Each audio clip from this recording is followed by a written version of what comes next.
Hello investors, आज date है 17 दिसंबर 2025 और आज हम बात करने जा रहे हैं निफ्टी के आउटलुक के बारे में प्लस बैंक निफ्टी के बारे में। साथ में आज के कौन से ट्रेंडिंग स्टॉक्स हो सकते हैं वो हम देखेंगे।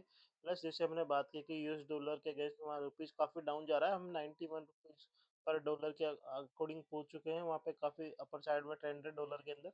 साथ में हम देखने वाले हैं कि कैसे क्रूड ऑयल डाउन हो रहा है, उसकी वजह से जे हम ओएमसीज कंपनी में बात कर रहे थे, जो हमारा पिक ऑफ द वीक था बीपीसीएल, वो भी अच्छे ट्रेंडिंग में है और आज भी देखने को मिल सकते हैं अच्छे ट्रेंडिंग में। प्लस कौन से शेयर से जो ब्रेकआउट होता है, ये हम चलते हैं निफ्टी के चार्ट।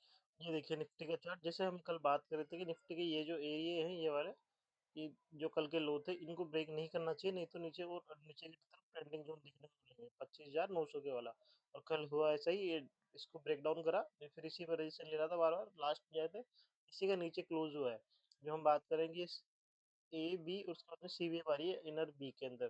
तो सी वेव जो नीचे आ रही है ना, ये थोड़ा कंसोलिडेशन होगा और डाउन जा सकती है ना। तो आज के लिए कौन से ट्रिगर रहेंगे हमारे लिए, जैसे कल हमने बात की थी, ये वाली एरिया ब्रेक नहीं होने चाहिए थे 25,900। अब जो नेक्स्ट सपोर्टिंग एरिया है हमारे, फर्स्ट ये वाला रहेगा। देखो ये यहाँ इसके लो को तो निकाल ही चुका है 25,900, 850। तो अगर अब ये निकलता है ये वाला एरिया, तो पहला रहेगा 25,750 और उसके बाद में बड़ा जो सपोर्ट रहेगा, बेस, बड़ा बेस 25,700। तो 25,700 ही जहाँ से रैली स्टार्ट हुई ना, ये ए वेव स्टार्ट हुई, वो अगर निफ्टी को बचा पाएगा तो ही ये ट्रेंड इंटेक्ट रहेगा कि हाँ अप साइड में। नहीं तो कहीं ना कहीं निफ्टी में कुछ ना कुछ गड़बड़ है।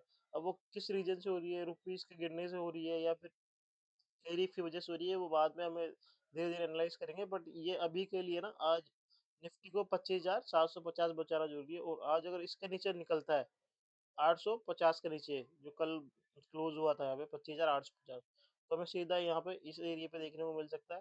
उसके बाद में ये वाला एरिया है जो सबसे बड़ा, जहाँ से ये वेव स्टार्ट हुई है। इन एरिया को आज ब्रेक नहीं करना चाहिए। एक बार हम ऑप्शन चेन पे जाके देख लेते हैं क्या बोल। ऑप्शन चेन में जो बेस को बड़े वाले 25,800 पे इंटेक्ट है।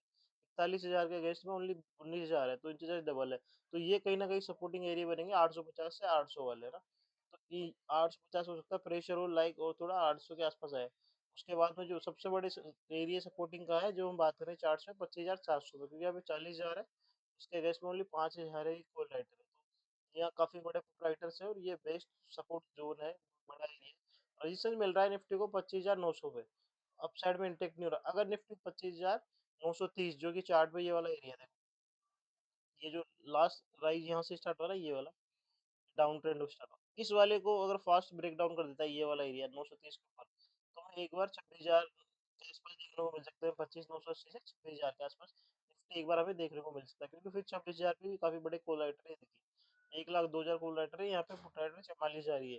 तो इस एरिया को अगर निकालता है, अप साइड में हडल फास्ट ब्रेकआउट करता है इस प्री वेव को नीचे की तरफ, डाउनवर्ड स्लोपिंग ट्रेड लाइन इसको ब्रेक आउट करके अप साइड में निकालने की कोशिश करता है, 25,930 को निकालता है, तो एक बार हमें स्विंग ट्रेड देखने को मिल सकता है 980 तक, 25,980 के आसपास तक, 26,000, 25,900। इसके एरिया को निकालता है तो एक बार में ये 25,760, 750 तक देखने को एरिया मिल सकते हैं निफ्टी के अंदर। अब चलते हैं बैंक निफ्टी के ऊपर। ये हम जैसे बात कर रहे हैं, ये एरिया को निकाल ही नहीं पा रहा है बैंक निफ्टी, बार बार यही इशू आ रहा है। 420 से लेके 550 तक, और नीचे की तरफ ये सपोर्टिंग एरिया है इसके, जैसे ये यहाँ हो गया, या फिर बड़ा जो सपोर्टिंग एरिया है वो 58,800 के आसपास है। 59,000 का अगर आज ब्रेक डाउन होता है नीचे की तरफ, तो 58,800 पे ही मेन सपोर्टिंग एरिया है। जो कब लास्ट टाइम यहाँ से वेव स्टार्ट हुई, वो भी यही था। देखो ये कई मल्टीपल टाइम्स है ना, यहाँ पे हो गया, यहाँ पे हो गया, यहाँ हो गया, यहाँ हो गया, इस जगह पे है, यहाँ पे, तो ये मल्टीपल साइड टाइम 58,800 सपोर्टिंग है बैंक निफ्टी के लिए। तो ये इस एरिया को ब्रेच नहीं करना चाहिए, और अप साइड में निकाला, अगर अप ट्रेंड के लिए इंटेक्ट रहता है, तो इस एरिया को निकालना बहुत जरूरी है बैंक निफ्टी के लिए। तो ये हमारे निफ्टी बैंक निफ्टी के चार्ट हो गए, ये ऑप्शन चेन हो गई, किस तरीके से आज हमें स्ट्रेटेजी बनाना है। अब चलते हैं हम आज के ट्रेंडिंग स्टॉक्स के ऊपर। देखिए हमारा आज बड़ा ट्रेंडिंग स्टॉक्स रहेगा टाइटन, है ना, क्योंकि ये गोल्ड के अंदर जो रैली हो रही है साइड में, उसका एक बेनिफिशियरी टाइटन भी है। देखिए टाइटन में वेव यहाँ से स्टार्ट हुई है पूरी, ये यहाँ पे ए वेव है, ये बी है, और ये सी वेव में अपर ट्रेंड पे जा रहा है। सी में देखो यहाँ क्या हुआ start, A B C D E F G करता हो गया, फिर उसके बाद में ये कंप्लीट ए भी है, ये बी है, और सी वेव में अब सामने आ रहा है। कल की कैंडल कितनी अच्छी कैंडल, 3-4 दिन ये कंसोलिडेशन था, ब्रेकआउट लेके अब साइड में निकला। कल की कैंडल अच्छी है और हो सकता है एक दो दिन में ट्रेंडिंग जोन में टाइटन को। टाइटन के साथ में हम देखते हैं भारतीय एयरटेल कल इसमें भी अच्छा है, अपर ट्रेंडिंग एरिया में। और ये बिल्कुल ये ट्रेंड लाइन आ रही है डाउन ट्रेंड लाइन, उसको ऊपर से निकाल के और कल की कैंडल जो लास्ट ट्यूसडे की कैंडल थी उसको ब्रेकआउट कराई, देखो कल की जो मंडे की कैंडल थी उसको ट्यूसडे वाली कैंडल ने ब्रेकआउट करके अपसाइड में निकाला है। यहाँ ब्रेकआउट हुआ कंसोलिडेशन को निकाल दिया इसका। तो ये एरिया ये जो चैनल है ना वो पोलन फ्लैग पैटर्न बोलते हैं इसे, देखिए ये फ्लैग हो गया, ये पोल हो गया, तो पोलन फ्लैग पैटर्न है, इसका ब्रेकआउट हो रहा है, तो इसे हमें ध्यान में रखना है। पोलन फ्लैग पैटर्न में भारतीय एयरटेल को साथ में शेयर में देखते हैं जो हमारा वीक ऑफ द वीक था, वीकली सेल जैसे हम बात कर रहे थे, क्रूड ऑयल काफी डाउन हो गया है, 5 ईयर्स लो पे आ चुका है क्रूड ऑयल, और कंटिन्यू देखो फ्राइडे को बड़ी कैंडल थी, 2 दिन पोस्ट कैंडल है, मुझे लगता है आज इस एरिया के ऊपर जैसे निकले 370 के ऊपर, तो एक बार बहुत बड़ी रैली देखने को मिल सकती है, क्योंकि क्रूड ऑयल में क्या हुआ देखो, कल क्रूड ऑयल का मैं आपको chart share crude oil continue down trend में, जैसे हम बात कर रहे थे कि फ्राइडे में डाउन ट्रेंड है और कल भी डाउन था, और वैन मंडे को डाउन था, कल भी काफी डाउन हुआ, तो ये जो लोज है इसके इसी के आसपास आ रहा है, 4900 के आसपास है ना, तो कल इसने लो लगाया 5000 के आसपास, तो इसी एरिया में डाउन हुआ इन सब कंपनी के लिए, इसी सब पेंट्स कंपनी के लिए, चाहे तो एशियन हो बर्जर हो, दोनों पेंट्स कंपनियां देख सकते, ध्यान में रख सकते हैं, प्लस हम ध्यान में रख सकते हैं कि इंडिगो पेंट्स साथ में इंटरग्लोब एविएशन इंडिगो, क्योंकि उनमें भी एटीएफ जो यूज होते हैं उनके लिए ये सारे बेनिफिट्स होते हैं, प्लस हमें जो मार्केट में कंसर्न लग रहा है वो लगा है यूएस डॉलर, रुपीस का कंटिन्यू वीक होना, यूएस डॉलर का रुपीस से मल्टीपल स्ट्रेंथ जाना, यहाँ से हम बात करते हैं इस कैंडल से कि आप ट्रेड कंटिन्यू 4 से 5 दिन की कैंडल कैसे जा रहा है, अभी तक 90.98 रुपीज, मतलब 91 रुपीज का ही गया बना, तो डॉलर कंटिन्यू यहाँ जिस दिन से ब्रेकआउट होता है 21 नवंबर से,